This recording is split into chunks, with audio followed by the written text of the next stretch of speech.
This newscast was made possible with donations by Savannah Pedicab, Savannah's original bike taxi service. The best are in blue. Our main story today involves crime, especially homicide, which is talked about a lot in local media and has always been a harsh reality of life in Savannah. For many years, we'd experienced declining violent crime rates since they peaked in 1991, and this is still true. Last year, however, the city made national headlines through a whopping 53 homicides, nearing the highest Savannah homicide rate in over a quarter of a century. Broken down, we see that the largest portion of these were domestic homicides, 14 murders which occurred within romantic or familial relationships, often in the home. Another 12 were said to be drug-related by the police chief, 5 were reported justified in self-defense, and another 7 were directed at individuals who were not strangers. 10 had motives which are unknown or unreported, and 4 of them were armed robberies.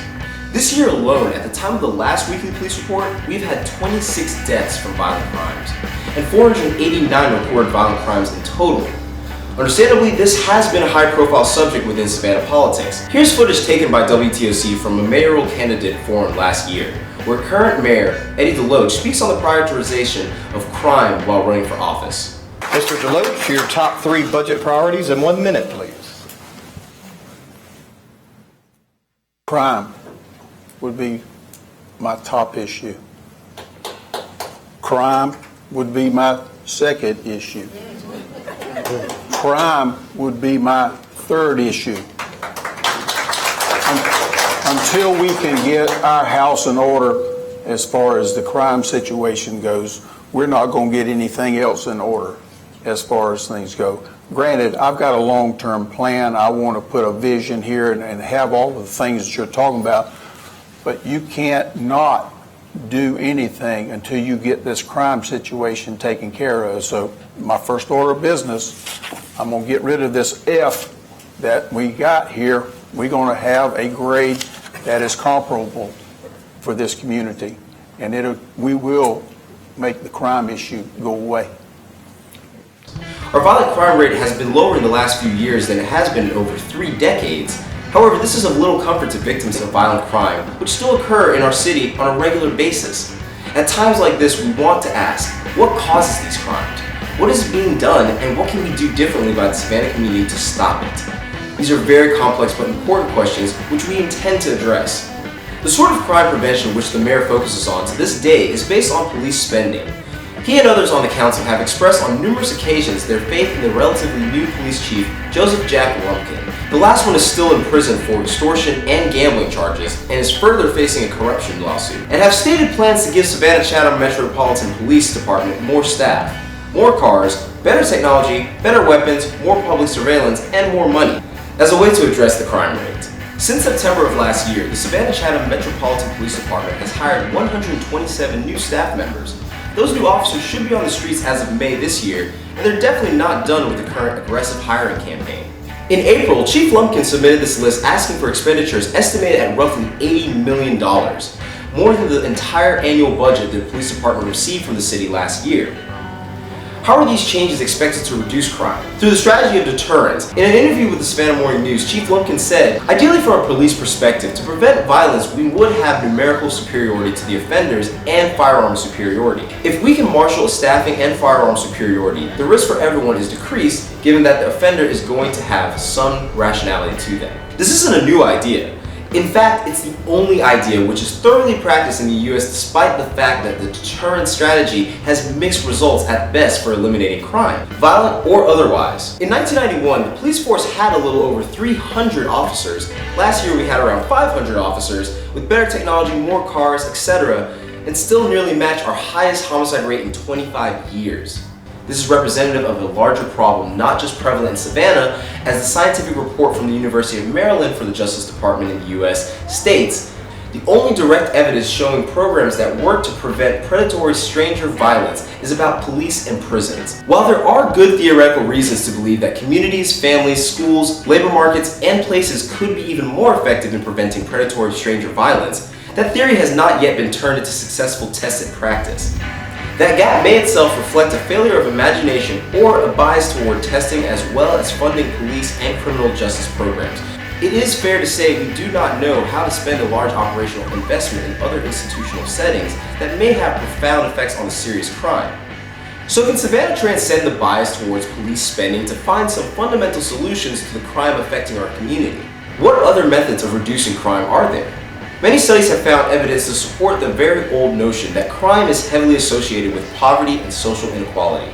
As it just so happens, statistically speaking, more than 1 out of every 4 of the people living in Savannah are in poverty, with that number more than doubling in some neighborhoods. Here's a map which rates the percentage of residents in poverty by neighborhood, with the neighborhoods in darker red having upwards of 50%. We overlaid locations of last year's homicides on top. Note that some of the locations had multiple deaths. The poorest neighborhoods tend to be nearby but not containing the bulk of the deaths, though these do often take place in impoverished neighborhoods nearby. That's because the connection is correlative and not directly causal. In other words, being poor does not make someone a criminal or necessarily more susceptible to criminal behavior. Violent crime is a type of social dysfunction created by other kinds of social dysfunction, only one of which is poverty. But Savannah's poverty is deeply rooted in its history and is currently affected by abysmal economic mobility. More than 70% of people in the lowest economic quintiles statistically cannot work their way out. This is part of a growing national problem, but Savannah is especially struggling with it even by a national standard. Savannah's poverty is further affected by drastic gentrification, a term used to describe the sort of development in urban neighborhoods which increases property values and displaces lower income families and small businesses. We spent a lot of time researching Savannah's specific style of poverty, and we will continue our investigation into the matter as we follow up in the near future. In 2003, the city arranged a poverty reduction task force to investigate Savannah's high poverty rate. The task force wrote an action plan that set the groundwork for a network of business and government leaders, social service providers, and volunteers called Step Up Savannah. This group gets a mere roughly $200,000 to $300,000 from the city a year for their work to fight poverty, and only another $67,000 or so from their county. The organization has never once had even a $1 million annual budget. We sent Albert Strickland to speak with the director of Step Up Savannah to get her perspective on the correlation between crime and poverty and ask what she would do with just a quarter of the funds the police are currently asking for. Do you think that poverty level has to do with the levels of crime? There is a connection, but it's not an easy one. If it were, all poor people would be out there committing crimes, right? If it were simply a matter of the poverty that sort of led people to that place. There is no question that, unfortunately, many of our people who live in high crime neighborhoods, they're also high poverty neighborhoods. One of the challenges I think that we need to really be careful of is essentially criminalizing the poor.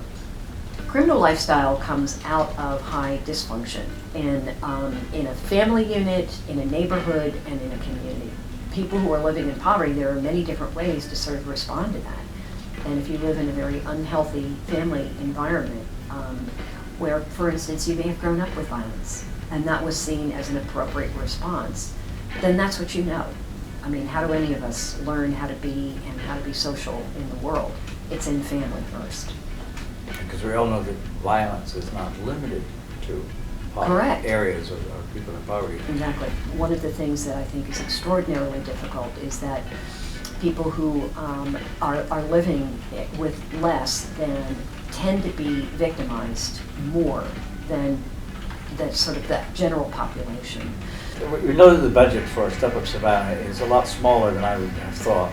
So what differences or what changes do you think what more impact things would you change with a $20 million budget perhaps? Right. Okay, so that is dream Wish world. list that you can believe, yes. But and I appreciate, we could we always are, and we are not always looking for more resources. I will say that, but I will say we could use a lot more. We're only able to affect, several hundred people in any given year, and that is crazy. You're talking about, 37,000 people just in the city who are living in poverty.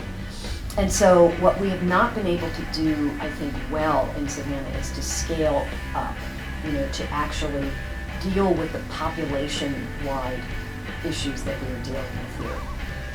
Having a place that combines the kinds of day-to-day problems that people in poverty have with the educational resources and workforce development programming in sort of one location would would really help sort of exponentially, because right now we ask people to jump from place to place to place with all of their different problems. And we're not doing that because we want to, any of us. I mean, any of the service providers. It's just that we're like essentially a collection of a lot of very disparate services that are all over the city. So people don't have a place to go. If we had, significant resources, that's something that we would really be working towards. And I would do it in at least 2 different locations, because in Savannah, it really matters sort of where you are, and we don't have a lot of cross-town connection. That's a problem. Right. We here at Autonomous News believe in civil empowerment. It is our goal to keep you informed and to shed light on avenues where people can get involved in the community wherever they are interested. It is apparent that the city as a whole generally wants to address crime problems in Savannah. So we've created this petition, which upon signing, emails every person on city council and city manager asking for them to immediately prioritize planning to put funds into one or more of these poverty reduction hubs. If the people of Savannah elect to have them, it will not end poverty or crime, but we will still make a fundamental impact on the social dysfunctions of poverty and crime. We will still make progress. That's it for this ANSAF report. Once again, I'm Blair. Make sure to share this video to help it spread. Please subscribe to our channel for more local content in the future. Help keep us going by becoming a patron at Patreon or donating to our GoFundMe page in the link here. Be safe and see you guys next time.